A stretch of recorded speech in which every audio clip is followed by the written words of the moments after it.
सड़क निर्माण में विधानसभा मेहनौन ने बनाया रिकॉर्ड। 4 प्रमुख मार्गों के शिलान्यास के साथ नए विद्युत उपकेंद्रों की दी गई सौगात। विधानसभा में एक साथ 4 सड़कों का शिलान्यास लोगों के लिए ऐतिहासिक रहा है। ऐसा पहली बार हो रहा है जब किसी क्षेत्र को इतनी बड़ी सौगात एक साथ मिली हो। ये रिकॉर्ड बनाया है विधानसभा मेहनौन ने। रविवार का दिन क्षेत्र का ऐतिहासिक दिन इसलिए माना जा रहा है क्योंकि यहाँ करोड़ों रुपए की लागत से 4 प्रमुख मार्गों के निर्माण का शिलान्यास किया गया। साथ ही नए विद्युत उपकेंद्रों की सौगात भी जनता को दी गई है।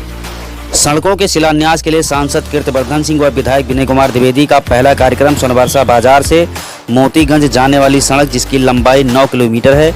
ये सड़क अत्यंत खराब थी, जिसके कारण आवागमन में लोगों को परेशानी का सामना करना पड़ रहा था। प्रधानमंत्री सड़क निर्माण योजना के तहत निर्माण की स्वीकृति के बाद इसका शिलान्यास किया गया है। शिलान्यास के लिए प्रायोजित दूसरे कार्यक्रम अलावल देवरिया के करमडीह प्राथमिक विद्यालय में सांसद व विधायक उपस्थित हुए, जहां भारी जनसमूह देखकर जनप्रतिनिधियों ने प्रसन्नता व्यक्त कर जनता का आभार प्रकट किया। यहां करमडीह से पंडित परसिया तेंदुआ मोहिनी चपरतल्ला तक जाने वाली 7 किलोमीटर लंबी सड़क निर्माण का शिलान्यास करने के बाद सांसद ने क्षेत्र में नए विद्युत उपकेंद्रों के निर्माण की स्वीकृति की घोषणा की। उन्होंने कहा कि आवागमन के लिए अच्छी सड़क बनने के साथ लोगों को लो वोल्टेज तथा विद्युत कटौती से भी निजात मिलेगी। इस कार्यक्रम में क्षेत्रीय लोगों की तरफ से अन्य समस्याओं को लेकर 7 सूत्रीय मांग पत्र पूरनलाल सोनी द्वारा विधायक व सांसद को सौंपा गया है, जिसके निस्तारण का आश्वासन भी जनप्रतिनिधियों ने दिया है। माननीयों से निषाद पार्टी के पदाधिकारियों ने भेंट की और आभार प्रकट कर धन्यवाद ज्ञापित किया।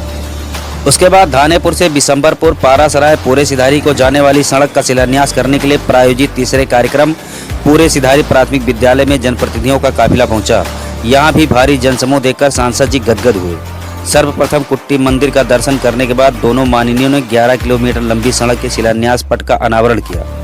इस दौरान जनसभा को संबोधित करते हुए कीर्तिवर्धन सिंह ने तंज कसते हुए कहा कि जमीन पर चलना ज़्यादा अच्छा है, आसमान में उड़ने से लोगों से भेंट नहीं हो पाती है। उन्होंने आगामी लोकसभा चुनाव में जनता से न्याय की मांग करते हुए कहा कि आज के लोकतांत्रिक परिवेश में जनता ही राजा है। जनता को ही न्याय करने का अधिकार है, जिसे चाहे पद पर बैठाए, जिसे चाहे सत्ता से बाहर कर दे। जिन्होंने काम किया है जनता उनके साथ न्याय जरूर करेगी। इस कार्यक्रम के बाद उन्होंने विजयगढ़वा बिनोहनी लखनीपुर सरकांड मार्ग निर्माण का चौथा शिलान्यास किया। इस तरह कुल 4 प्रमुख मार्गों का शिलान्यास एक ही दिन में किया गया। करीब 30 करोड़ की लागत से प्रधानमंत्री सड़क निर्माण योजना के तहत इन सड़कों का निर्माण कराया जाएगा, जिनमें कस्बाई क्षेत्रों में आरसीसी सड़क और नाली का निर्माण कार्य कराया जाना शामिल किया गया। कार्यक्रम में भारतीय जनता पार्टी के वरिष्ठ कार्यकर्ता आदरणीय ओपी मिश्रा जी, आशीष त्रिपाठी, चंद्र प्रकाश शुक्ला, रवि प्रकाश तिवारी, मनीष तिवारी, पंडरी कृपाल ब्लॉक प्रमुख पिट्टू सिंह, मुजैना ब्लॉक प्रमुख प्रतिनिधि शेषराम बारी, प्रधान संघ अध्यक्ष विनोद सिंह, मनसाराम वर्मा, प्रमोद पांडे, अंगद वर्मा, खेमराज मिश्रा, संदीप मिश्रा, संदीपन मिश्रा सहित सैकड़ों की संख्या में कार्यकर्ता व पदाधिकारी उपस्थित रहे।